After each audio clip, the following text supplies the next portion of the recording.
So I was saying that जो ये पूरा एग्जामिनेशन है या जो भी हम यहाँ पे अभी सिलेबस देख रहे हैं for the sake of UPSC and JKS, इसके कुछ मकसद होते हैं.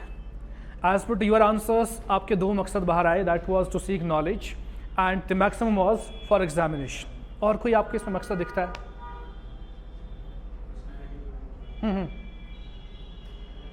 किसने बताया? Personality build.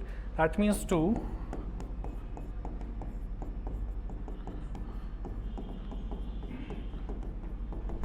to design yourself. यही है वो टू डिज़ाइन योर सेल्फ, यानी कि जब आप खुद को डिज़ाइन करते हो, आप खुद को ऐसे हालातों में डालते हो कि आप हर कुछ रैशनैलिटी के टर्म्स में सोचते हो. तो एक ब्रॉड टर्म है टू डिज़ाइन योर सेल्फ, इसमें कुछ भी हो सकता है आप on the base of knowledge. लेकिन जो ये नॉलेज फर्स्ट पॉइंट है, इसके 2 पिलर्स है. One is static, other is variation. Static knowledge होना ही काफ़ी नहीं है, you have to be up to date with the variations.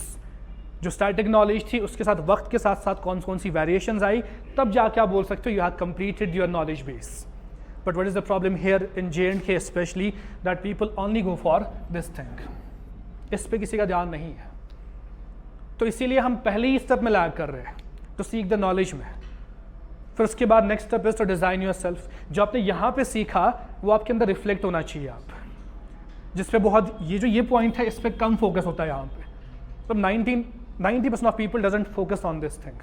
तीसरा फॉर द एग्जामिनेशन. तो जो मेन मकसद जो 2 होते हैं वो होते ये 2 यहाँ पे बच्चों के, टू सीक नॉलेज, और उसमें भी incomplete, that is the static knowledge, and third is for the examination. और यही कमियां है हम में कि हम क्यों नहीं इस एग्ज़ाम को क्रैक कर पाते और हमारी लाइफ भी सही क्यों नहीं चल रही है. अब देखो फॉर एग्जाम्पल, एक छोटी सी हम बचपन में सीखते हैं स्माइल करना. जब भी आपके सामने एक फेक स्माइल होती है, आप आराम झट से पकड़ लेते हो कि ये फेक स्माइल है इसकी, ये एक्चुअल में हंस नहीं रहा है. तो बात वही है, वो जानता है स्माइल कैसे करना है, बट उसने खुद पे अप्लाई किया ही नहीं. What is the real smile? He just faking the smile, and आप पकड़ लेते हो आराम से. यही हमारे साथ होता है. जो नॉलेज हमने सीखी है हम उसको रिफ्लेक्ट नहीं करते. चाहे हम अपने प्रीलिम्स की बात करें, मेंस की बात करें, इंटरव्यू की बात करें, इंटरव्यूअर आपको 2 सेकंड में पकड़ लेता है क्या ये खुद ऐसा है या बस इसने for the sake of knowledge and examination किया है. And the ones who focus on this thing to design yourself, believe me, ये दोनों स्टेप्स ऑटोमेटिकली खुद हो जाते हैं. अगर आपने इस चीज़ के लिए पढ़ाई शुरू की कि मुझे बेहतर वर्जन बनना है, डे बाई डे मुझे बहुत डेवलप होना है, तो ये दोनों आराम से खुद ब खुद फुलफिल हो जाते हैं. बट हमारा इस पे नहीं है, हम इन दोनों पे चलते हैं. We don't reflect the values.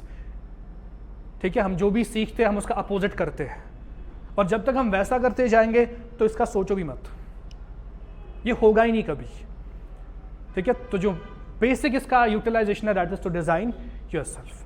क्योंकि जो भी स्टेज हम एग्जाम के देते हैं, बिलीव मी, हर एक स्टेज में आपकी पर्सनालिटी चेक हो जाती है. It's not only about viva. हमारे अंदर एक मिसकंसेप्शन है कि वाइवा में पता चलती है कि शख्स की पर्सनालिटी क्या है. ऐसा कुछ नहीं है. जो आपका डिज़ाइन है, जो आपने खुद बनाया, अपने लिए पैटर्न बनाया, आप जब मेंस के आंसर्स लिखते हो वो उसी में दिख जाता है. Whenever you are writing the answers, यहाँ पे आप देखो डेफिनेशंस कोई नहीं पूछता आपसे. वहाँ पे you have to write your mind on the answers, but you think. Question कुछ और होगा, एंड पे पूछेगा आपसे कि आप क्या करोगे इसके लिए. डायनेमिक क्वेश्चंस होते हैं मेंस में. दैट मीन्स आप क्या लिख रहे हो, अपना माइंड सेटअप जो आप कर सकते हो इन दी क्विकेस्ट पॉसिबल वे, तो आप लिखते हो. तो दैट मीन्स अल्टीमेटली आप अपना दिमाग लिख रहे हो कि मेरे दिमाग में चल क्या रहा है रिलेटेड टू डिफरेंट प्रॉब्लम्स. और वो पॉजिटिव एटीट्यूड कैसे आएगा, जब आप खुद को डिज़ाइन करोगे on the base of this knowledge. लेकिन नॉलेज प्रॉब्लम क्या है, only static. We are not seeing the variation. अगर मान लो कि हमने स्माइल सीखी, आजकल डिफरेंट टाइप्स ऑफ स्माइल है. सरकाज़म में भी स्माइल है, कुछ आप सहमति नहीं रख रहे हो किसी के साथ, उसमें भी आप स्माइल कर देते हो, लेकिन वो एक अलग टाइप का स्माइल होता है. तो there are 10 to 20 different variations of smile. लेकिन अगर हमें वो वेरिएशंस पता ही नहीं होगी, क्या हम सोसाइटी में रह सकते हैं? नहीं. अगर हमें एक बेसिक स्माइल पता होगी कि बस स्माइल करते जब हम फील करते हैं, वैसा जो पहले सीधे लोग हुआ करते थे, वो स्माइल तब करते थे जब व्हेन दे फेल्ट दैट कि वी हैव टू स्माइल, जब वो खुश हो जाते थे. लेकिन आजकल स्माइल के डिफरेंट वेरिएशंस चल रहे हैं, तभी वो सोसाइटी में प्रिवेल कर रहे हैं. दैट मीन्स स्टैटिक पता है उनको स्माइल क्या है, वेरिएशंस भी पता है कौन सी स्माइल कब यूज़ करनी है.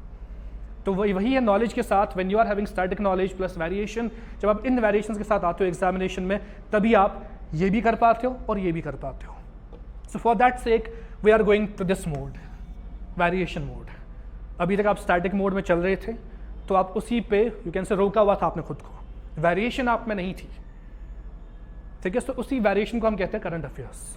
तो we have to go with the variation, what are the variations throughout the timeline, जब से स्टार्ट किया है आप लोगों ने या जब से भी आपका ये सिलेबस स्टार्ट हुआ है। अगर हिस्ट्री की बात करें, राइट फ्रॉम 5 लाख BC से अभी तक क्या वेरिएशंस थी, आप सोसाइटी पढ़ते हो उसमें क्या वेरिएशंस, आप पॉलिटी पढ़ते हो, हर एक चीज़ में एवरी सब्जेक्ट हैज़ वेरिएशंस, जिससे हम वाकिफ नहीं होते कि वेरिएशंस किस टाइम पे कैसे आए और उसने सोसाइटी पे क्या असर किया।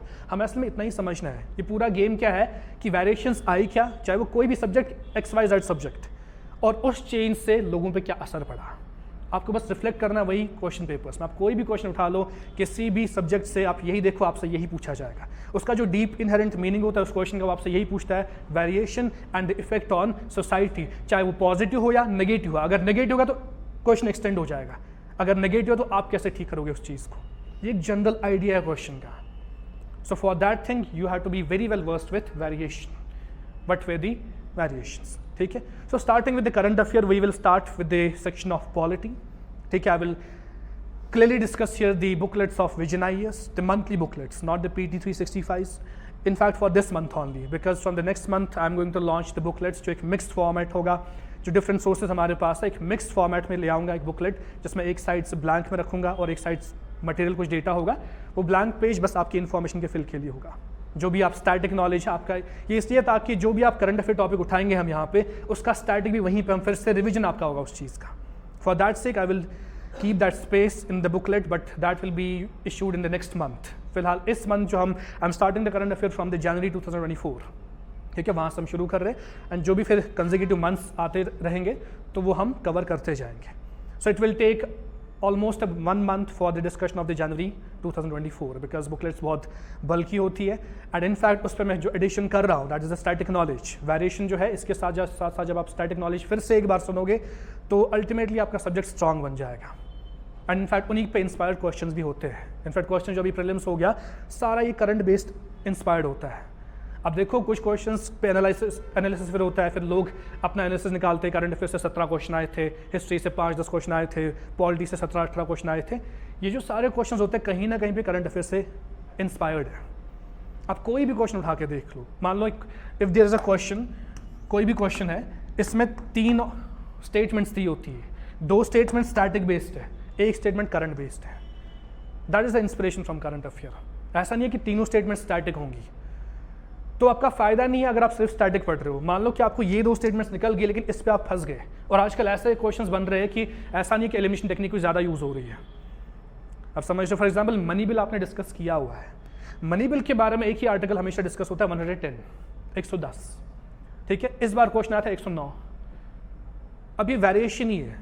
109 पे क्यों आया था डिस्कशन? क्योंकि कुछ हो गया था मनी बिल के रिलेटेड जहाँ पे उसके स्पेशल प्रोसीजर्स लिखे थे। एक statement was the current based, बाकी 3 स्टेटमेंट्स ऐसे थे जो स्टैटिक थे। For example money bill can be introduced only in Lok Sabha, ये सबको पता है।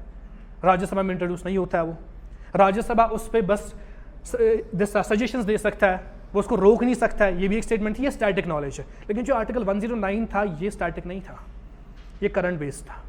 तो every question has one of the statements based on the current affairs, based on the variations which are going on in the society. अब समझ रहे हो? So that is why current affair forms a major part of the whole of the syllabus. चाहे वो कोई भी subject उठा लो आप, international relation, society, security, polity, history, economy, geography, ये सब हॉट टॉपिक्स है करंट अफेयर्स के लिए, सारे सब्जेक्ट्स, ठीक है। And you have to be very well versed with the current affairs for the sake of your success, and in fact for the sake of your designing yourself, which I was saying that जब तक वो नहीं दिखेगा आप में तब तक आप रिफ्लेक्ट नहीं कर पाओगे कुछ। तो that designing yourself is the most important part. जो 3 मकसद बताए थे उसमें उस पर फोकस होना चाहिए, क्योंकि वो पूरा हो गया तो बाकी 2 ऑटोमेटिकली पूरे हो जाते हैं आपके।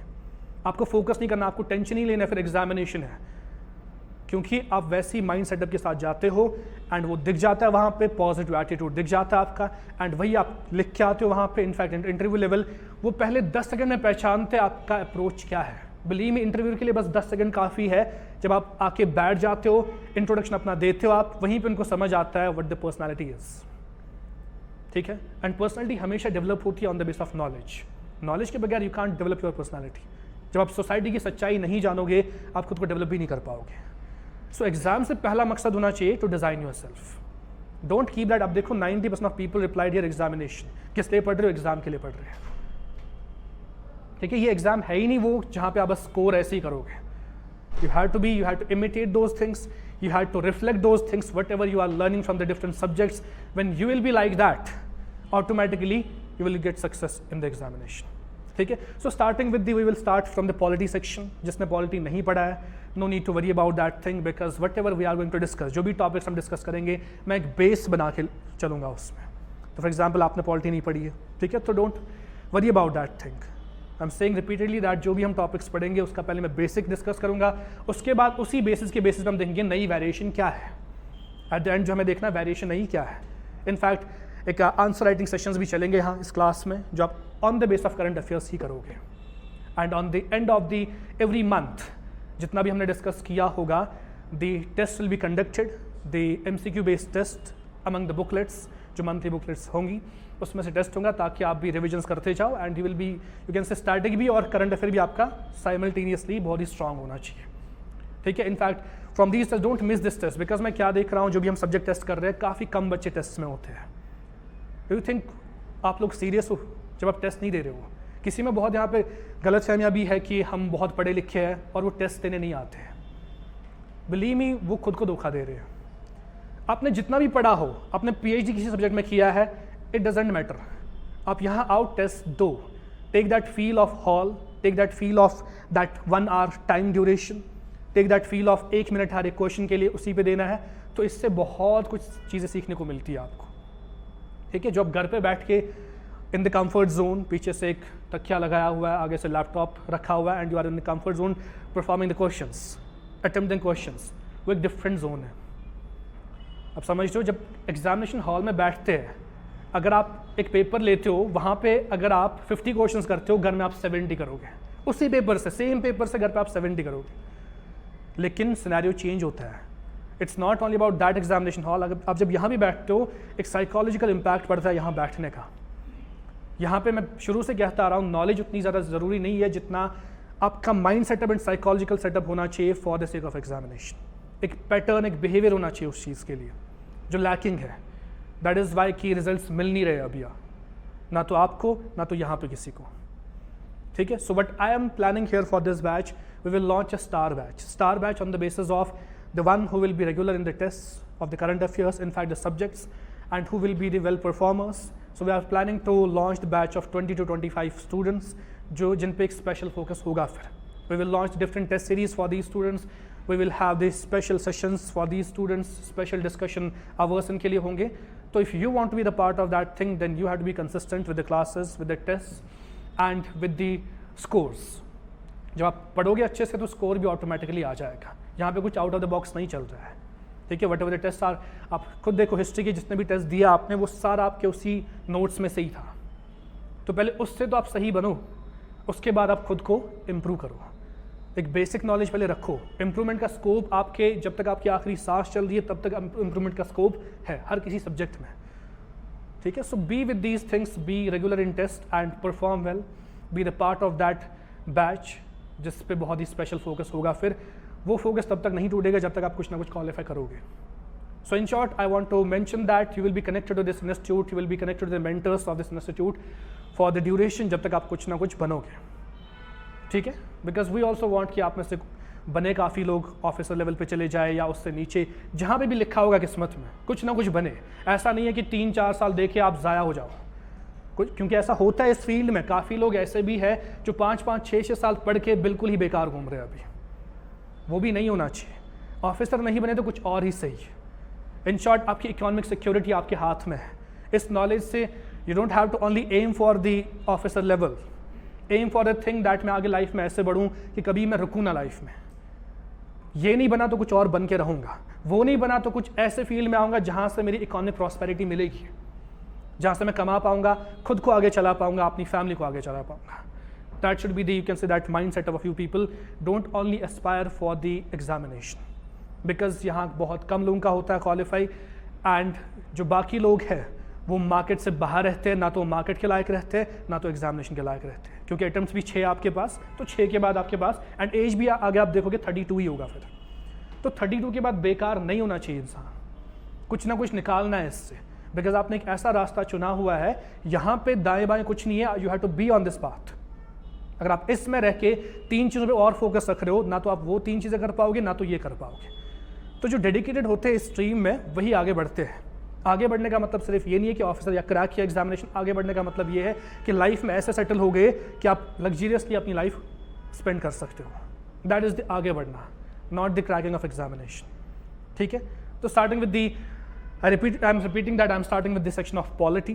So whatever the current affairs from January 2024 are there, every topic will be discussed in the class with the basic knowledge or static knowledge. Whatever there will be articles जो भी होंगे हमारे पास, वो सब हम डिस्कस करेंगे यहाँ पे।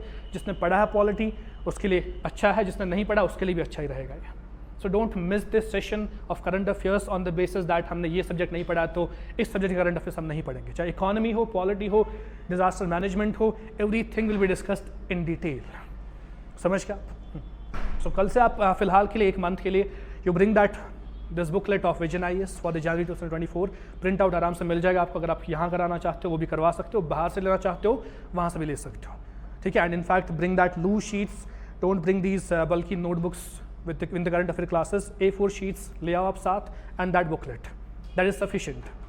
ठीक है, so polity अगर हम शुरू करें, first I will like to create the base for polity because variations हम discuss करने जा रहे हैं। I told you variations we have to discuss, and polity में variations उनका एक नाम है। variations एक अलग term दी गई है variations के लिए। ठीक है, let me frame a story for you people that there were actually 2 families। 2 families were there and इसमें भी काफ़ी members थे। इस फैमिली में भी काफ़ी members थे।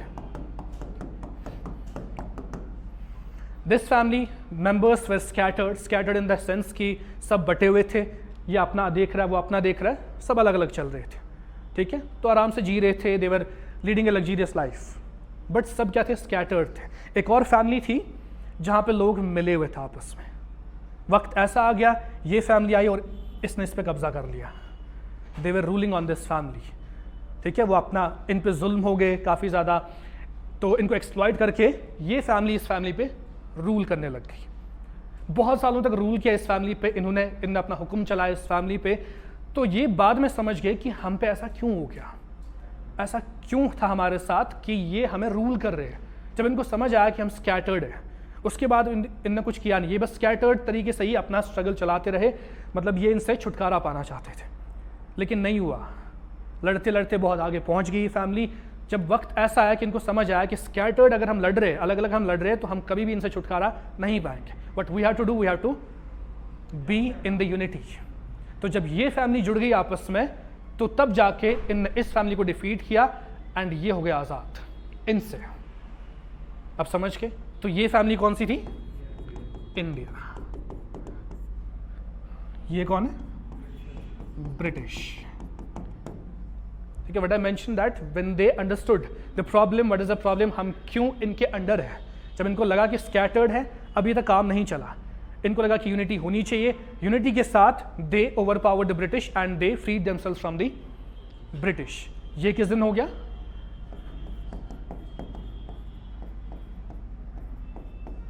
1947। उससे पहले व्हेन आई मेंशन्ड ये बहुत ही लग्जरियस लाइफ जी रहे थे।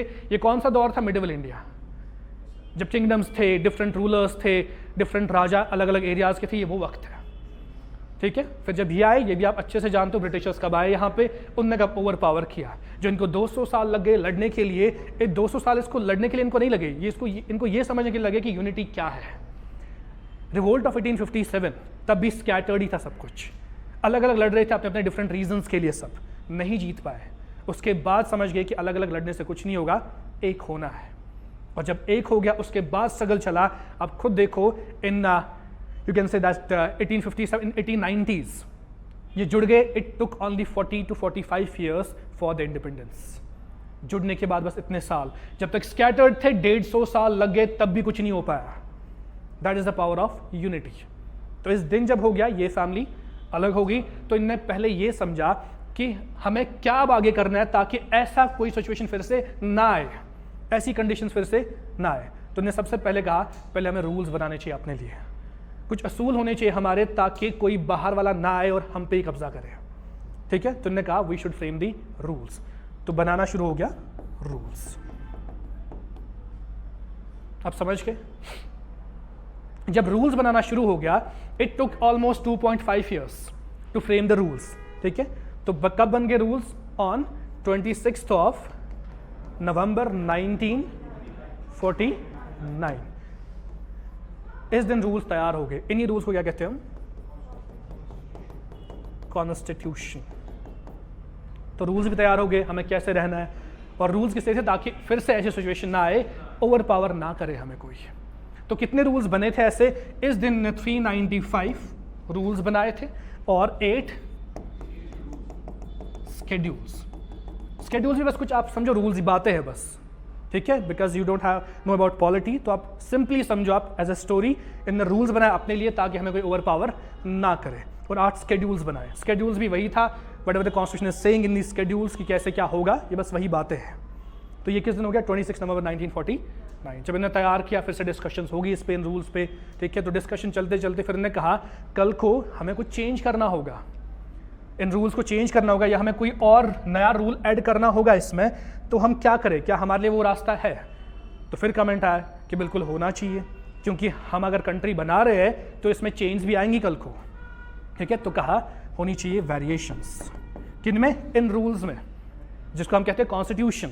कहा इसमें प्रोविजन ऑफ वेरिएशंस रखेंगे हम, क्योंकि कभी ऐसा होगा किसी रूल को बदलना पड़ेगा, कोई नया रूल ऐड करना पड़ेगा, या कोई रूल डिलीट करना पड़ेगा। In fact this was the question in polity, this article 368 क्या क्या variation, that deletion and the repeal, ये तीनों थे, ठीक है। तो वही बात थी, इन्होंने वही प्रोविजन रखा कि अगर हमने रूल्स बनाए, इसमें हमें ये प्रोविजन भी रखना है कि हम नए रूल्स ऐड कर पाए, हम किसी को डिलीट कर पाए या किसी को चेंज कर पाए, या किसी को चेंज कर पाए। कहा there should be a variation, इन्हीं को बोलते हैं हम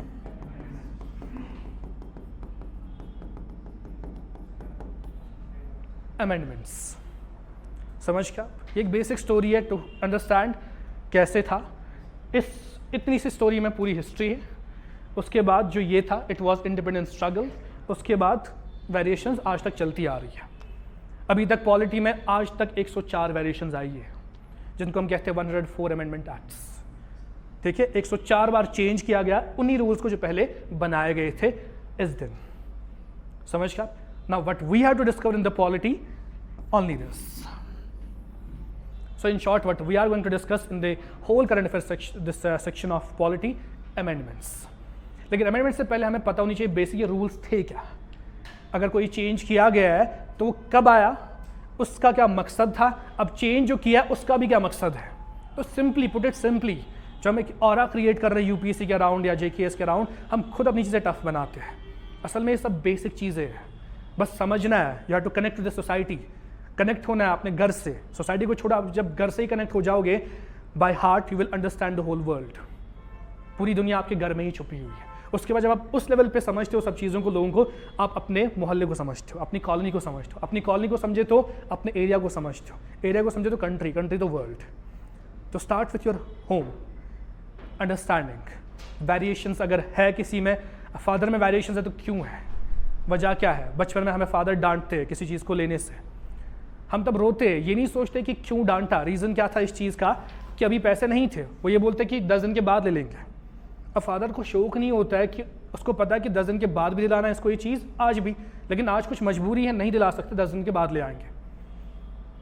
तो समझ आप, वो वेरिएशन हम समझते नहीं है। या आप देखो in the girl section of society, वो समझते हैं कि फादर्स हम पे क्रूअल होते हैं जब वो बाहर अलाउ नहीं करते हैं डिफरेंट प्लेसेस पे, डिफरेंट जगहों पे, लेकिन उसका एक रीज़न होता है।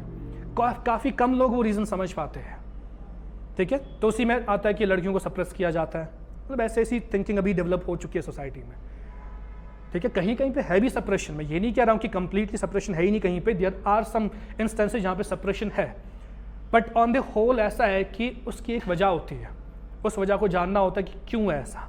जब आप ये देखते हो why, the important question is why, what and when नहीं, why. UPSC is about why, क्यों है ऐसा। जब आप ये क्यों समझोगे तो आप हर एक चीज़ को एक्सप्रेस कर पाओगे। खुद के साथ भी कुछ होगा तो you need to know about the why. अगर मेरे साथ कुछ प्रॉब्लम हो गई है तो क्यों हो गई है, ये नहीं जानना कि क्या प्रॉब्लम होगी और कब होगी, उससे कोई फ़ायदा नहीं होगा। मैं बार बार कहता हूँ कि सबसे बड़ा इंसान वो होता है जो अपनी गलतियों को पहचानता है, ठीक है, और उससे जो उसका अपर वर्जना बेवकूफ़ होता है वो होता है गलतियाँ पहचान के जो उस पर काम नहीं करता है, ठीक है। So don't be on the second line, गलतियाँ पहचान, उन पर काम करना ज़रूरी है।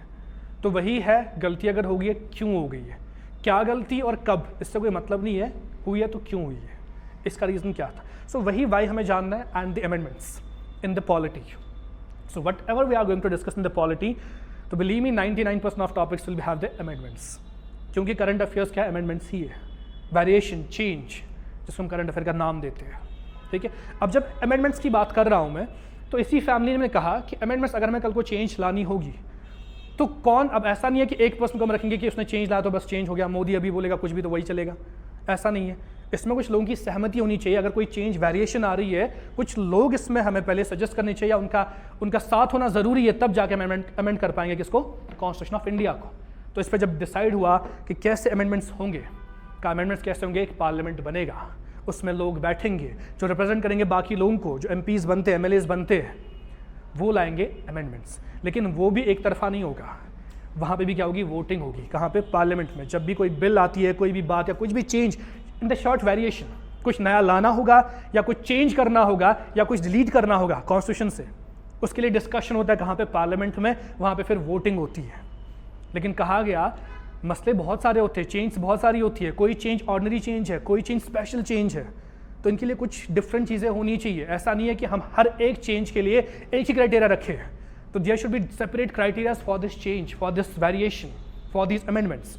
तो उसी के बेसिस पे डिफरेंट टाइप्स ऑफ मेजॉरिटीज़ आ गई। मेजॉरिटीज़ क्या थी, सिंपल, अगर for example if this was the family, the Indian family, ठीक है, अगर यहाँ पे इस फैमिली में 10 लोग रह रहे थे, कोई ऐसा छोटा सा मसला है कि पिकनिक जाना है, ये मैं पहले भी शायद डिस्कस कर चुका हूँ आपके साथ, पिकनिक जाने के लिए इस हेड ऑफ द फैमिली ने कहा कि वी नीड 5 वोट्स।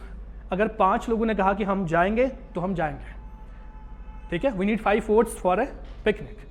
तो ये था simple ordinary matter for the picnic, इसीलिए 5 ही लोगों की दैट यू कैन से दैट एक्सेप्टेंस काफ़ी है।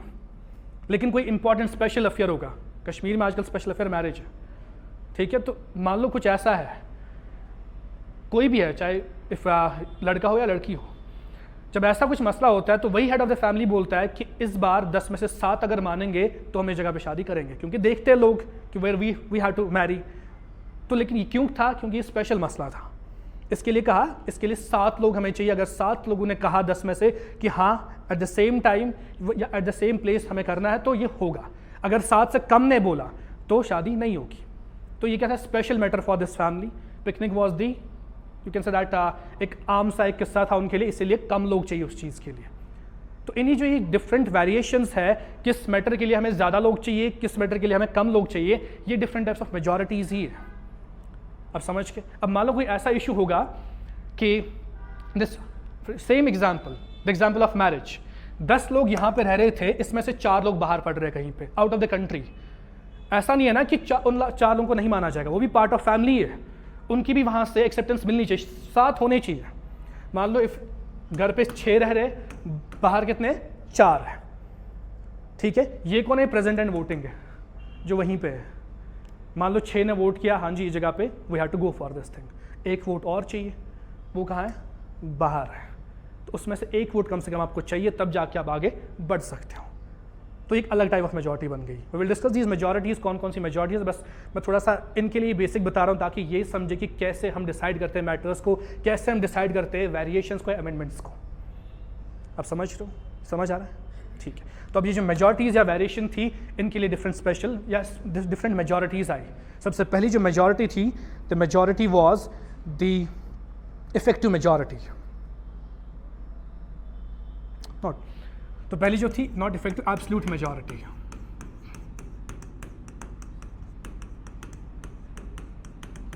You can write these things because I don't know आपने पढ़ा है या मेजॉरिटी के टाइप्स क्या है। अगर नहीं पढ़ा है तो आप लिख सकते हो यहाँ पे on your rough notebooks that majority and its types क्या है। Because I am discussing the variations in current affairs, so variations के लिए वी नीड टू नो कि कितने लोग साथ होने चाहिए। अगर कोई भी वेरिएशन ला रहे हैं हम, कौन सी वेरिएशन इंपॉर्टेंट है, कौन सी वेरिएशन इंपॉर्टेंट नहीं है, एक जनरल वेरिएशन है, कितने लोग हमारे साथ होने चाहिए उस वेरिएशन में, we need to know these things first.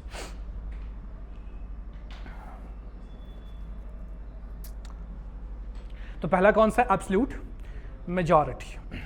Absolute majority क्या होता है? कोई भी अगर इशू है पार्लियामेंट में, कोई इशू, उसमें चाहिए होते 50% ऑफ वोट्स। मैं भी पिकनिक की बात कर रहा था, आई सेड कि 10 में से 5, that means 50%। 50% of the votes चाहिए किसमें? ऑफ दी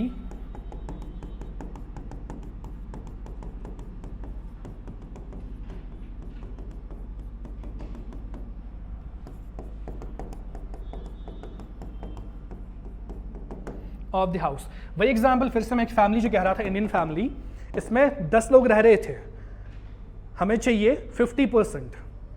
आप समझ गए? 50% of the total membership of the house. मान लो वही मैंने कहा 6 यहाँ है, 4 बाहर है, ठीक है। 6 में से 3 ने बोला हाँ जी पिकनिक चलते हैं, अब और 2 वोट्स चाहिए। इनसे भी पूछा जाइए बाहर वीडियो कॉल पे, हाँ जी आप जाओ पिकनिक, यहाँ से मिले और 2 वोट्स, हो गए 5। कोई फर्क नहीं पड़ता ये कहाँ है, बस total membership of the house. ये टोटल मेंबरशिप कितनी है? 10 लोग है, कोई फर्क नहीं पड़ रहा है कौन कहाँ पे है, बस 50% वोट्स मिलने चाहिए, तो मिले, चाहे यहाँ से 3 मिले, यहाँ से 2, चाहे यहीं से पूरे 5 मिले, कोई फर्क नहीं पड़ता है। You only need 50% of votes of total membership of the house. In case of for example, हमारे पास हाउस कौन सा है? लोकसभा। लोकसभा में मेंबर्स कितने होते हैं? मान लो 543 होते हैं, हम रखते हैं 500 as an example. 50% of the total membership of the house कितने चाहिए? 250 वोट्स चाहिए। अगर किसी बिल को पास कराना है, किसी वेरिएशन को पास कराना, बिल क्या है? वेरिएशन, अमेंडमेंट, उसको अगर पास कराना है, यूनिट 50% ऑफ द वोट्स। लेकिन किसका? आप देखो इसमें ये इंपॉर्टेंट है, ये इंपॉर्टेंट नहीं है उतना जितना ये लाइन इंपॉर्टेंट है, total membership of the house. अगर 500 लोग हैं एमपीज लोकसभा में, इसमें 250 आपके साथ खड़े होने चाहिए, तभी आप उस बिल को पास करा पाओगे। That is absolute majority. समझ आपको? नेक्स्ट मेजॉरिटीज, ये लिखा आपने? लिखा है? लिखना है तो लिख लो, और एग्जाम्पल भी लिखो आप यहाँ पे। लोकसभा 543 सीट्स, इसका 50% कितना होगा? 543।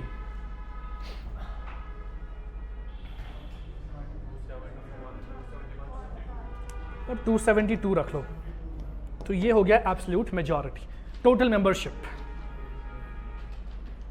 अब देखो जो मैं ये कह रहा था 6 और 4, किसी दिन ऐसा होता है कि इन 550 में से 300 लोग आए हुए हैं, ठीक है, 250 लोग एब्सेंट है, घर पे बैठे हैं, तो वही है 6 लोग घर पे है, 4 लोग बाहर है, ठीक है, 300 लोग आए हैं, 250 लोग घर पे है। तो बात ये है, उससे फर्क नहीं पड़ता वो घर पे है कहाँ पे है, हमें 50% ऑफ वोट्स मिलने चाहिए।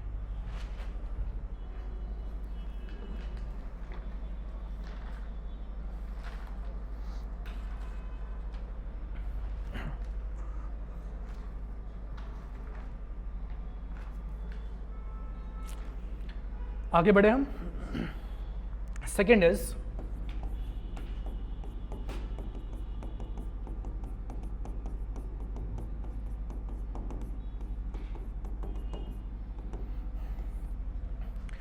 Effective majority.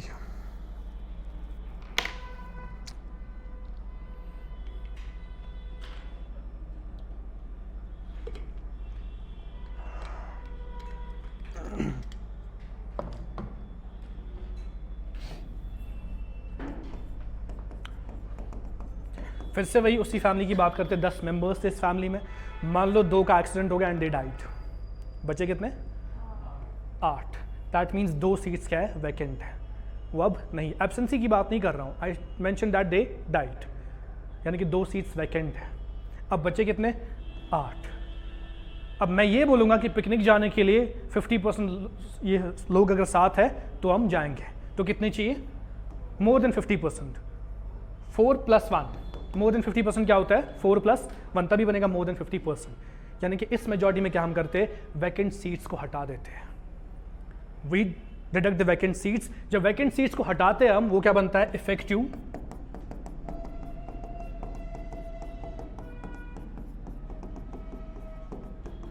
स्ट्रेंथ बन जाती है वो। इफेक्टिव स्ट्रेंथ क्या होता है? For example we have 250 members in Rajya Sabha, मान लिया 250 है, इनफैक्ट कॉन्स्टिट्यूशन यही कहता है 250 मैक्सिमम कैप है। 250 मेंबर्स राज्यसभा में है, इसमें से मान लो 50 सीट्स वैकेंट है, यानी कि वहाँ पे अभी कोई है नहीं, तो वो हम डिडक्ट करेंगे 250 में से बचा कितना? 200। ये क्या है? इफेक्टिव स्ट्रेंथ है। इसका मोर देन 50% कितना होगा वो? 101।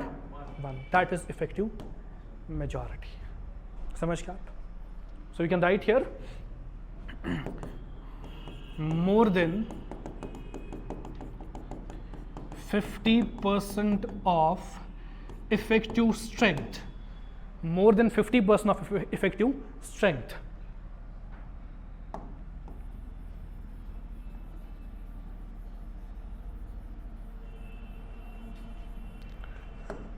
और इफेक्टिव स्ट्रेंथ खुद है क्या?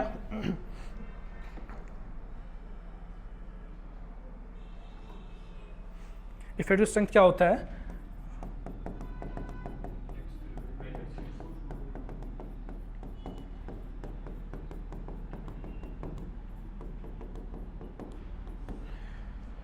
When we deduct the vacant seats, उससे क्या निकलता है? Effective strength. इसका more than 50% that is effective majority.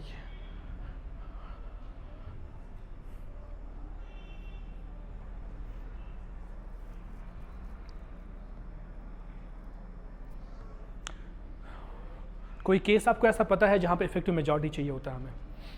Any example in whole of the polity?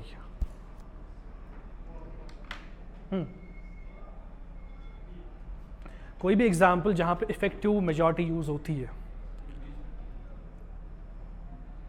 Impeachment of president. आपको एक छोटा मोटा मसला दिख रहा है? Removal of speaker. आपने सही एग्जाम्पल बताई। एक one is removal of vice president of India, not president. President is the most important functionary, ceremonial head है वो इंडिया का, तो उसके लिए एक सिंपल से प्रोसीजर नहीं हो सकता उसको निकालने के लिए, वहाँ पे मेजॉरिटी अलग टाइप चाहिए, स्पेशल मेजॉरिटी। इफेक्टिव मेजॉरिटी क्या है? 50 मोर than 50% of the effective strength. तो जो छोटे मोटे मसले, फॉर एग्जांपल रिमूव करना वाइस प्रेसिडेंट ऑफ इंडिया को, वहाँ पे इफेक्टिव मेजॉरिटी मतलब कि वही ये जो डिडक्टेड सीट्स हम करते हैं वो कौन सी? वैकेंट सीट्स, उनको निकाल देते हैं, जो बाकी बचते हैं उसका मोर देन 50% ने वोट किया कि हाँ जी वाइस प्रेसिडेंट को निकालना है, तो निकल जाएगा वो। ठीक है। ऐसी रिमूवल ऑफ स्पीकर। आप ये लोग जानते स्पीकर कौन होता है? Do you know this? Speaker कौन होता है किसमें? राज्यसभा और लोकसभा।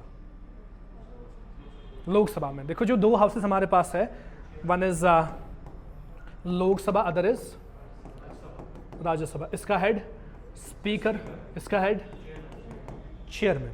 ये हेड्स होते हैं, प्रिजाइडिंग ऑफिसर्स होते हैं। अगर इनको निकालना हो, कभी रिमूव करना हो ऑफिस से, इनने कुछ गलती की, कॉन्स्टिट्यूशन को फॉलो ओबे नहीं किया, इनको अगर निकालना है ऑफिस से, तो उस टाइम पे इफेक्टिव मेजॉरिटी चाहिए। यानी कि जितने लोग हैं वहाँ पे वैकेंट सीट्स को निकाल के अब जब बाकी लोग बचते हैं उनसे वोट करवाएंगे। अगर उसमें से मोर देन 50% ने वोट किया हाँ जी इसको निकालो, तो निकाल देंगे। ठीक है। ये सब ऑरली नहीं होता, इसके लिए बिल्स आती है, रिटन होता है सब कुछ। कुछ भी ऑरली नहीं होता है कंट्री में, एवरीथिंग इज रिटन, और उसी रिटन फॉर्म को हम बिल कहते हैं। जब उसको पास करते हैं, वोटिंग में पास करते हैं उसको, तो उसका बन जाता है act. The difference between bill and act. So I was saying that effective majority was that when we deduct vacant seats from the total strength, उसके बाद जितने लोग बचते हैं उसका मोर देन 50% अगर वोट करते हैं यस में, तो बिल पास हो जाएगी, अगर नहीं तो बिल पास नहीं होगी। समझ गया आप? थर्ड मेजॉरिटी कौन सी है? Simple majority.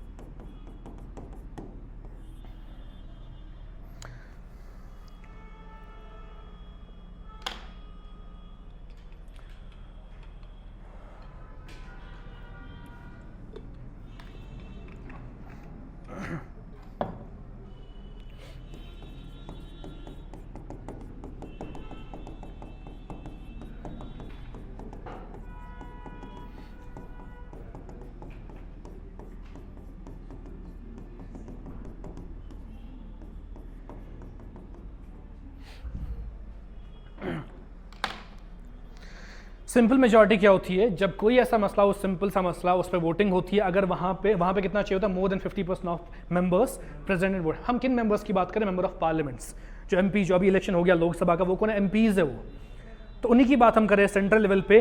अगर मोर than 50% of members present and voting, जो आए हुए और जो वोट कर रहे हैं, उनमें देखा जाता है। कोई फर्क नहीं पड़ता वैकेंसीज से, वो कहाँ है कैसे है, हमें कोई मतलब नहीं है उससे। कोई फर्क नहीं पड़ता एब्सेंसी से, कितने लोग एब्सेंट है कोई फर्क नहीं पड़ेगा। जितने लोग आए हुए हैं प्रेजेंट एंड वोटिंग, उसमें से मोर देन 50% अगर वोट उनने किया तो वो बिल पास हो जाएगी। अब समझ गए, दैट इज सिंपल मेजॉरिटी। लिखा आपने?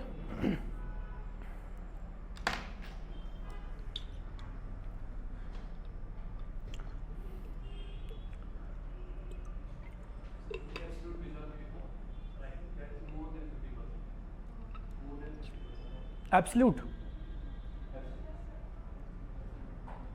तो 50% लिखा, तो मोर देन वहाँ पे लिखो।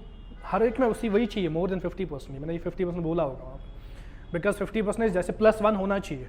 तभी तो देखो फॉर एग्जाम्पल इसमें 100 बच्चे यहाँ पे, 50 एक साइड से वोट करेंगे, 50 एक और साइड से, तो वो तो इनकंक्लूजन हो गया, कंक्लूजन निकला ही नहीं वो। तो ज़रूरी है अगर 51 होना चाहिए तब माना जाएगा कि पास हो गया कुछ, तो टाई हो जाएगा मैटर। ठीक है, मोर देन 50% होता है। बट वहाँ पे फर्क इतनी है, वहाँ पे क्या था, total membership of the house, इसमें क्या है, present and voting, that is the difference. लिखा सबने? इसके बाद the last type of majority is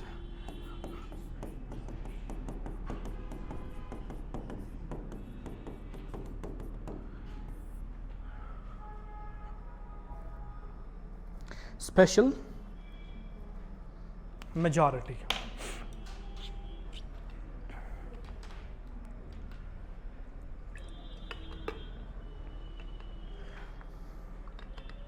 आप लिख नहीं रहे?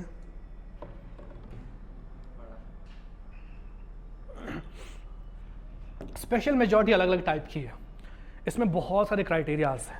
ऐसा नहीं कि स्पेशल मेजॉरिटी में बस एक क्राइटेरिया होगा दैट इज फाइनल। जैसे हम देखते हैं 2/3, अगर 3 हिस्से हैं तो उसमें 2 हिस्से वोटिंग का साथ दे रहे, तो यही बस स्पेशल मेजॉरिटी नहीं होते। इसमें डिफरेंट क्राइटेरिया डिफरेंट सिचुएशंस के लिए यूज होती है। फॉर एग्जाम्पल पहला जो स्पेशल मेजॉरिटी है दैट इज अंडर आर्टिकल 249। अभी मुझे आप बताओगे आर्टिकल 249 क्या है? What is article 249?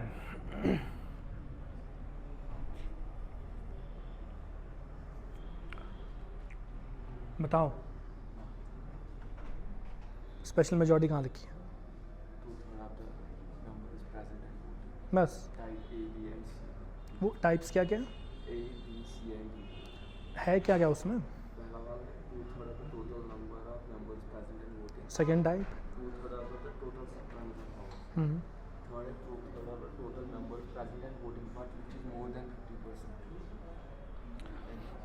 ये अलग अलग सिचुएशंस में यूज़ होती है। आपने जनरली लिखा है सिचुएशंस ये है। अगर आर्टिकल 249 के अंडर कुछ हो रहा है, 249 क्या है, जहाँ पे राज्यसभा को पावर्स मिले हैं कि वो किसी भी स्टेट लिस्ट के मैटर पे लॉज बनवा सकते हैं। हमारे पास होता क्या एक्चुअली, सेंट्रल गवर्नमेंट अलग है, स्टेट गवर्नमेंट अलग है, लोकल गवर्नमेंट अलग है। 3 स्टेट्स ऑफ गवर्नमेंट है, यूनियन, स्टेट एंड लोकल। ठीक है, ये गवर्नमेंट्स अलग अलग है। लोकल को तो छोड़ो, इनके पास ज़्यादा पावर्स नहीं है। हम बात करते हैं इन दो की, सेंटर एंड स्टेट की। अब जो हम फेडरल सिस्टम कहते हैं, इंडिया फेडरेशन है, फेडरल सिस्टम है, वो कैसे पता चलता है? शेड्यूल 7 से। शेड्यूल 7 क्या है, वहाँ पे कुछ इस लिस्ट, ये लिस्ट है, union list, state list and concurrent list. इसमें कुछ सब्जेक्ट मैटर्स लिखे हुए, कुछ ऐसे मसले लिखे हुए जिन पे लॉ सिर्फ कौन बना सकता है? Central government. ठीक है, कुछ ऐसे matters, for example atomic power की बात हो रही है, उस पर लॉ सिर्फ कौन बना सकता है? Central government. स्टेट गवर्नमेंट का हक नहीं है। ठीक है, ऐसी जो स्टेट लिस्ट है, इसमें कुछ मैटर्स ऐसे लिखे हैं जिस पे कानून सिर्फ कौन बना सकता है? State government. सेंट्रल गवर्नमेंट उसमें कुछ नहीं कर सकता है, ये ओवरलैप नहीं कर सकते हैं। फिर तीसरा क्या है? एक और लिस्ट है कंकरेंट लिस्ट। इसमें कुछ ऐसे सब्जेक्ट मैटर्स लिखे हैं जिस पे दोनों लॉज बना सकते हैं, ये भी कानून बना सकते हैं, ये भी बना सकते हैं। फर्क ये है, अगर कभी भी ओवरलैप हो गया, मान लो for example on the base of health Covid issue हो गया था, हेल्थ पे दोनों ने लॉज बनाए थे लेकिन ओवरलैप हो गए, उस टाइम पे चलेगी किसकी? सेंटर की, स्टेट की नहीं। सो आई एम सेइंग जिस भी कोई भी ऐसा मैटर, कोई सब्जेक्ट मैटर ऐसा होगा जिस पे दोनों ने लॉ बनाया और वो आपस में कॉन्ट्राडिक्टरी होंगे, आपस में कन्फ्लिक्ट में होंगे, तो वहाँ चलेगी किसकी? जो लॉ इन्होंने बनाया वो प्रिवेल करेगा, जो इनने बनाया वो खत्म हो जाएगा, नल एंड वाइड माना जाएगा उसको। ये क्या है? शेड्यूल 7 जो है ये फेडरेशन दिखाता है, इंडियन फेडरेशन। समझ आप? अब आप देखो मैं क्या कर रहा था आर्टिकल 249 में। 249 में ये क्या कहा मैंने कि अगर कभी भी ऐसी सिचुएशन आए कि कोई स्टेट का कोई मसला है जिस पे बहुत ज़रूरी हो गया लॉ बनाना, लेकिन सेंटर बनाना चाहिए उस पर लॉ, ऐसे तो नॉर्मली हो नहीं सकता है, क्योंकि इनके पावर्स अलग अलग है, इनका अपना अलग पावर, इनका अपना अलग पावर है, it's not possible in normal situations. लेकिन अगर कभी ऐसा राज्यसभा ने किया, उनने एक रेजोल्यूशन लाया जो वो किसके अंडर ला सकते हैं, इसी आर्टिकल के अंडर। ये आर्टिकल यही लिखता है, अगर कभी भी राज्यसभा कोई रेजोल्यूशन लाता है, उसमें लिखता है कि स्टेट की लिस्ट का फलानी मैटर जो है उस पर यूनियन लॉ बनाएगी, तो वो हो सकता है। लेकिन उस रेजोल्यूशन को पास करने के लिए you need special majority. But I mention कि लिस्ट अलग अलग है, यूनियन अलग है, स्टेट अलग है। यूनियन लिस्ट पे यूनियन बस लॉज बना सकता है, स्टेट पे बस स्टेट गवर्नमेंट लॉ बना सकती है। लेकिन अगर कभी भी ऐसा हो कि स्टेट लिस्ट पे यूनियन को लॉ बनाना हो, वो खुद नहीं कर सकते हैं जब तक राज्यसभा उसके बारे में एक रेजोल्यूशन ना लाए, राज्यसभा उनको इजाजत ना दे रेजोल्यूशन में कि आप इस मसले फलानी मसले पे लॉ बनाओ, तब जाके लॉ बना सकता है कौन, यूनियन। ऐसा क्यों? अब आपका सवाल होना चाहिए राज्यसभा क्यों? क्योंकि वो क्या है, काउंसिल ऑफ स्टेट्स है। देखो दो टाइप के एमपीज हैं हमारे पास, एक होते हैं एमपीज जो बैठते कहाँ पे, लोकसभा में, यहाँ भी एमपीज बैठते, यहाँ भी राज्यसभा एमपीज, यहाँ पे भी, यहाँ पे भी। जो यहाँ पे एमपीज होते हैं वो अपनी कॉन्स्टिट्यूएंसी को रिप्रेजेंट करते हैं। फॉर एग्जांपल यहाँ पे अभी इलेक्शन हो गया, नॉर्थ से बारामूला सेक्टर वाज देयर, वहां से एक कैंडिडेट चला गया, ठीक है, श्रीनगर से एक, अनंतनाग से एक, अब समझ गए, अलग अलग कॉन्स्टिट्यूएंसीज थे। तो जो नॉर्थ का था बारामूला कॉन्स्टिट्यूएंसी का, वो लोकसभा में बैठ के श्रीनगर की बात नहीं कर सकता है, वो अनंतनाग की बात नहीं कर सकता है, उसको अपने ही कॉन्स्टिट्यूएंसी की बात करनी है। He will only talk about the Baramulla constituency, that is the MP of Lok Sabha. लेकिन जो राज्यसभा में बैठते हैं एमपीज, वो पूरे स्टेट की बात कर सकते हैं। मान लो JNK से 4 एमपीज बैठेंगे कहाँ, राज्यसभा में, वो 4 किसी कॉन्स्टिट्यूएंसी को रिप्रेजेंट नहीं करते, वो पूरे स्टेट को रिप्रेजेंट करते हैं, पूरे JNK को। ये बात अगर करेंगे, ये for the development of whole JNK करेंगे, not for the one area. लेकिन ये लोग जो लोकसभा में बैठते हैं, अपने अपनी कॉन्स्टिट्यूएंसी की बात करेंगे। अगर यहाँ पे ओवरलैपिंग होगी कॉन्स्टिट्यूएंसी की, तो वो माना जाएगा इनडिसिप्लिन ऑफ द हाउस। हो सकता है उस एमपी को डिस्क्वालीफाई करे स्पीकर, तो कुछ भी कर सकते हैं उसके साथ। इसीलिए they are restricted to their own constituencies, that is the difference between this MPs of Lok Sabha and Rajya Sabha. इसीलिए राज्यसभा को पावर मिला, क्योंकि वहां पे 4 एमपीज बैठे हैं। मान लो JNK के 4 एमपीज बैठे हैं, ऐसे ही हर एक स्टेट से एमपीज बैठे हैं कहाँ पे, राज्यसभा में। जब वो आपस में मिलकर कुछ डिसाइड कर रहे हैं, दैट मीन्स वो डिसीजन किसका है, स्टेट्स का है। इसीलिए जब राज्यसभा इजाजत देगी सेंटर को कि आप इसमें से कोई मैटर उठाओ और उस पर लॉ बनाओ।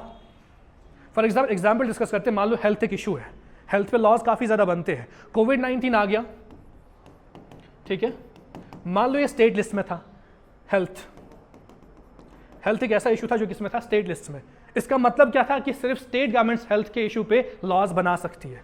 लेकिन जब कोविड-19 आ गया, वो पूरे इंडिया पे आ गया। सोचो उस टाइम पे अलग अलग स्टेट्स अलग अलग लॉज बनाते अपने स्टेट्स में, तो कितना कियोस क्रिएट होता। तो at that time you need the unified command, एक ही कमांड होना चाहिए, सब स्टेट्स के लिए एक ही रूल होना चाहिए। तो उस टाइम पे राज्यसभा ऐसा कर सकता है, वो यूनियन गवर्नमेंट को बोल सकता है कि आप हेल्थ के इशू पे लॉ बनाओ जो पूरे इंडिया पे अप्लाई हो जाएगा। तो वो किसने करवाया, राज्यसभा ने। उनने क्या लाया, रेजोल्यूशन। वो रेजोल्यूशन किसके अंडर लाते हो, आर्टिकल 249। यही आर्टिकल उनको इजाजत देता है राज्यसभा को कि आप रेजोल्यूशन ला सकते हो हाउस में, जिसमें आप ऐसा करवा सकते हो कि जो स्टेट लिस्ट में मैटर्स लिखे हैं उन पे आप लॉ बनवा सकते हो बाय यूनियन। आप समझ गए, दैट इज द आर्टिकल 249। लेकिन उस रेजोल्यूशन को पास करने के लिए you need the majority of special majority. अब इस स्पेशल मेजॉरिटी में हमें कौन सी 2 कंडीशंस चाहिए, not 2, only 1 condition needed there, that is 2/3 of members present and voting. Rajya Sabha में जितने आए हुए हैं उसमें 2/3 ऑफ मेंबर्स वोट देने चाहिए, तब जाके आप उस रेजोल्यूशन को पास करवा। जैसे हेल्थ की मैं बात कर रहा था कि राज्यसभा चाहता है कि हेल्थ पे अभी सेंट्रल लॉ बनाए, उसके लिए वो क्या लाएंगे, रेजोल्यूशन। उस रेजोल्यूशन पे वोटिंग हुई कहाँ पे, राज्यसभा में। उसमें कितने वोट्स आने चाहिए, 2/3 of members present and voting. मान लो राज्यसभा में कितने मेंबर्स है, 250, ठीक है, इसमें से कितने मिलने चाहिए, 2/3 मेंबर्स। अगर वो साथ देंगे इस रेजोल्यूशन का, तभी जाके सेंट्रल गवर्नमेंट लॉ बना सकती है किस पे, इस स्टेट के मैटर पे। That is article 249। इसके लिए हमें चाहिए 2/3 of members present and voting in Rajya Sabha. समझ क्या आप, ये एक टाइप ऑफ स्पेशल मेजॉरिटी है अंडर आर्टिकल 249। समझ क्या आप, कंफ्यूजन तो नहीं है कहीं पे, ये समझ आया, लिस्ट समझ आए, यूनियन स्टेट, ये तो वैसे मैक्सिमम ने पढ़ा हुआ है यहाँ पे, बट द न्यूज़ आपको समझ आया लिस्ट। अगर नहीं आया तो मैं फिर से बताऊंगा। समझ आया, ठीक है। इसके बाद जो दूसरा मैटर है, जो स्पेशल मेजॉरिटी की मैं बात कर रहा था, वो है अंडर आर्टिकल 368। ये टाइप्स ऑफ स्पेशल मेजॉरिटीज है।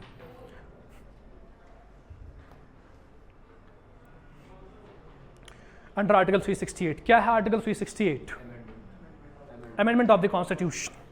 लेकिन अमेंडमेंट्स बहुत सारे टाइप्स की होती है। एक अमेंडमेंट जो सिंपल अमेंडमेंट होगी, उसमें हमें चाहिए, अब देखो 368 क्या है? अमेंडमेंट ऑफ,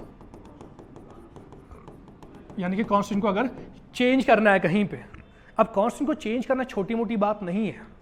अगर इसके लिए हम सिंपल प्रोसीजर रखते 50%, तो जो भी गवर्नमेंट आती है वो सिंपली उसको चेंज करते। अब समझ रहे?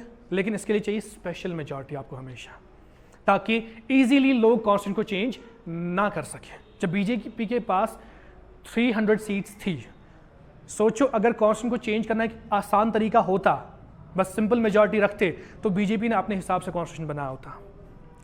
अप टू 2019, इस बार तो हुआ नहीं, 240 सीट्स ही थी उनके पास। लेकिन मैं कह रहा हूँ जब 300 सीट्स थी बीजेपी के पास, अगर हमने सिंपल मेजॉरिटी रखी होती कॉन्स्टिट्यूशन को चेंज करने के लिए, तो जो भी गवर्नमेंट आती विथ मेजॉरिटी, वो अपने हिसाब से कॉन्स्टिट्यूशन को चेंज करते जाते हैं। लेकिन ऐसा नहीं है। अगर आपको कॉन्स्टिट्यूशन को चेंज करना है, यू नीड स्पेशल मेजॉरिटी, यानी कि 2/3 ऑफ पीपल आपके साथ होने चाहिए, तभी जाके आप वो चेंज कर सकते हो किसमें? कॉन्स्टिट्यूशन ऑफ इंडिया में। अदरवाइज वो चेंज नहीं हो सकती है। कोई भी change, it's XYZ, any change can be there, तो उसके बगैर नहीं हो सकता है। तो आर्टिकल 368 क्या है? अमेंडमेंट ऑफ द कॉन्स्टिट्यूशन, यानी कि कॉन्स्टिट्यूशन को चेंज करने की बात करता है। जब भी ऐसी हरकत होगी हाउस में, इसके लिए आपको चाहिए क्या? Special majority. लेकिन इसमें क्या क्या क्राइटेरिया हमें चाहिए? एक तो 2/3 of members present and voting, एक तो ये क्राइटेरिया इसके लिए। सेकेंड क्राइटेरिया इज 50% ऑफ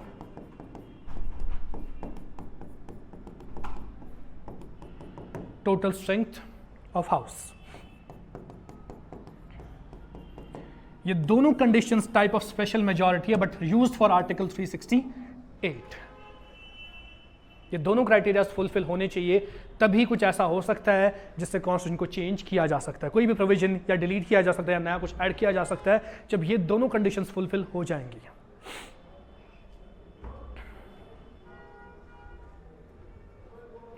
अब अगर इसको एग्जाम्पल से डिस्कस करेंगे, ये दोनों कंडीशंस कैसे फुलफिल हो सकती है।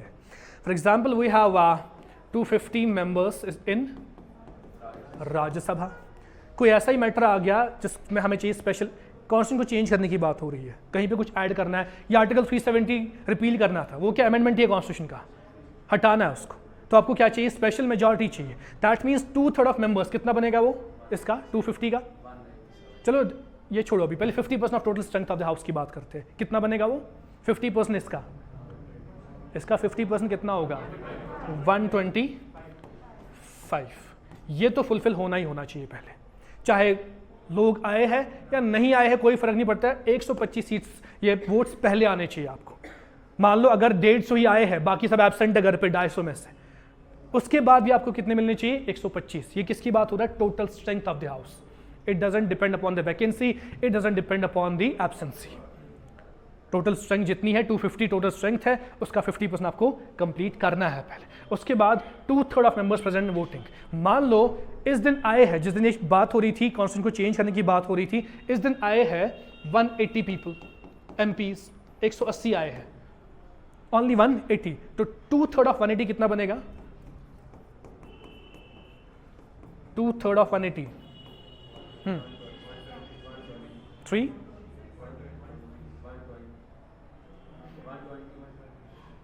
वो बनेगा कितना?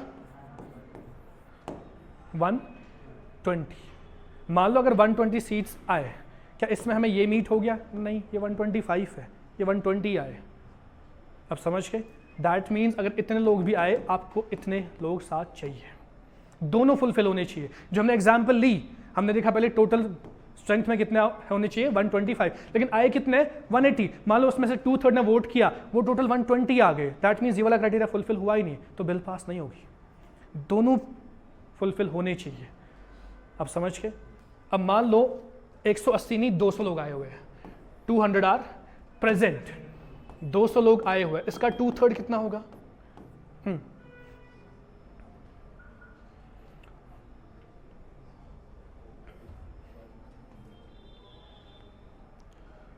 66 मतलब पॉइंट कुछ आएगा, तो कितना आएगा 66 इंटू 2 130, चलो 133 रखते, दैट मीन्स इसका 2/3 भी सेटिस्फाई हो गया और जो ये क्राइटेरिया था ये भी इसमें आ गया। अब समझ के कैसे ये दोनों क्राइटेरिया फुलफिल करने हैं तभी जाके बिल पास हो सकती है।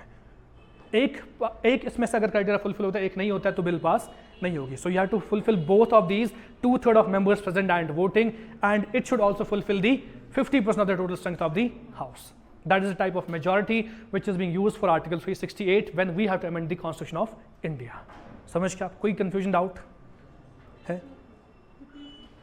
What I mentioned Article 368 क्या होता है? Amendment of Constitution. Constitution कभी बदलना है, कुछ उसमें ऐड करना है, डिलीट करना है या कुछ चेंज करना है, उसे हम कहते हैं Amendment of Constitution. अगर कुछ ऐसा करना है तो हमें हमेशा स्पेशल मेजॉरिटी चाहिए, क्योंकि कॉन्स्टिट्यूशन को चेंज करने का तरीका आसान नहीं होना चाहिए। अगर आसान होता तो सब चेंज करते उसमें, लेकिन ये तरीका टफ बनाया गया, आप इजीली कॉन्स्टिट्यूशन को चेंज नहीं कर सकते हो, तो आपको चाहिए स्पेशल मेजॉरिटी। लेकिन जो यहाँ पे स्पेशल मेजॉरिटी चाहिए, इसका मतलब है क्या? हमें दो क्राइटेरिया फुलफिल करने हैं किसी भी चेंज को करने से। एक तो पहला है 2/3 of members present and voting. मान लो 250 टोटल मेंबरशिप, यानी कि 250 सीट्स एमपीज है इसमें राज्यसभा में, इसमें आए हैं बस 200 लोग इस दिन प्रेजेंट है, 50 लोग क्या है एब्सेंट है, वो कहीं गए हुए हैं, उससे कोई फर्क नहीं पड़ता, 200 लोग आए हुए हैं। हम सबसे पहले क्या देखते हैं इसमें 2/3 ऑफ मेंबर्स प्रेजेंट वोटिंग, यानी कि इतने अगर आए हैं, इसके 2/3 ऑफ पीपल हमारे साथ होने चाहिए, तभी हम चेंज कर सकते हैं, यानी कि ये वोट करने चाहिए yes we are with the change. ठीक है, तो हमने इसका देखा 2/3 कितना निकला, वो 133। उसके बाद एक और क्राइटेरिया फुलफिल हमें करना है, 50% of the total strength of the house. हम जानते हैं टोटल स्ट्रेंथ कितना है, 250 लोग है, उसका 50% कितना है 125। जब हमने पहले 133 वोट्स लिए हुए हैं तो दैट मीन्स ये भी फुलफिल हो गया उसमें, क्योंकि 133 से पहले आता है 125, तो दोनों फुलफिल हो गए। अब अगर पहली कंडीशन में रखता कि 180 लोग ही आए हैं, जो मैंने रखा था कि कितने प्रेजेंट है 180, उसका जो 2/3 था वो तो हो रहा था 120, लेकिन ये मीट नहीं हो रहा था, क्योंकि हमें साथ साथ कितना चाहिए 125 भी, 50% यही है, ये मीट हो रहा था, ये मीट नहीं हो रहा था, तो बिल पास नहीं होगी, चेंज नहीं आएगी। So you have to fulfil both things, 2/3 of members present and voting as well as 50% of the total strength of the house. ठीक है, इसके बाद फिर से यही अंडर आर्टिकल 368, अंडर आर्टिकल 368, लेकिन ये वाला कौन सा है,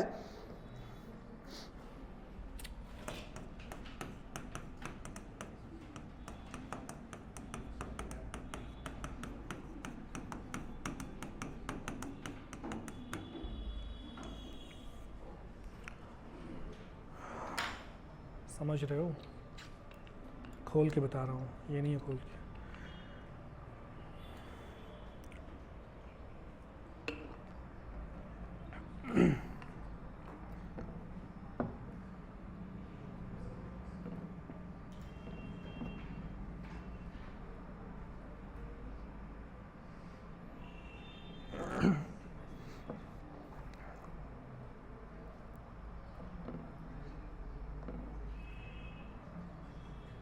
क्लास कितने बजे थी? काफ़ी टाइम हो गया, पता ही नहीं चला। तो ये कल करें डिस्कस। अभी हमने करंट अफेयर शुरू नहीं किया, कल की क्लास में हम शुरू करेंगे with the January current affair booklet. बस मैं ये समझा रहा हूँ कि चेंज के लिए हमें क्या क्या ज़रूरत पड़ती है। एक बेस है आपकी पॉलिटी के लिए, बिलीव मी, जो मैंने आपको सिंपल बताया कि कब आया कॉन्स्टिट्यूशन, किस डेट पे आया, कितने आर्टिकल्स थे, चेंज क्या है और चेंज आती कैसे, बाय दीज मेजॉरिटीज़, ये काफ़ी है for the current affairs. You don't need to know about the polity, वो मैं खुद बेसिक्स बताऊंगा, साथ साथ करंट अफेयर्स चलेंगे यहाँ पे। ये बेसिक्स इसलिए बिल्ड करता हूँ ताकि जो भी आप कल को देखें अमेंडमेंट्स, आप सीधे समझ जाओ simple, effective, absolute and special majority क्या है। ठीक है, कल हम ये देखेंगे। इसके बाद एक और कंडीशन है जो स्पेशल मेजॉरिटी का टाइप है, and in tomorrow's class will discuss with the monthly booklet of January. Thank you for today, मिलते हैं आपसे इन टुमारोज क्लास।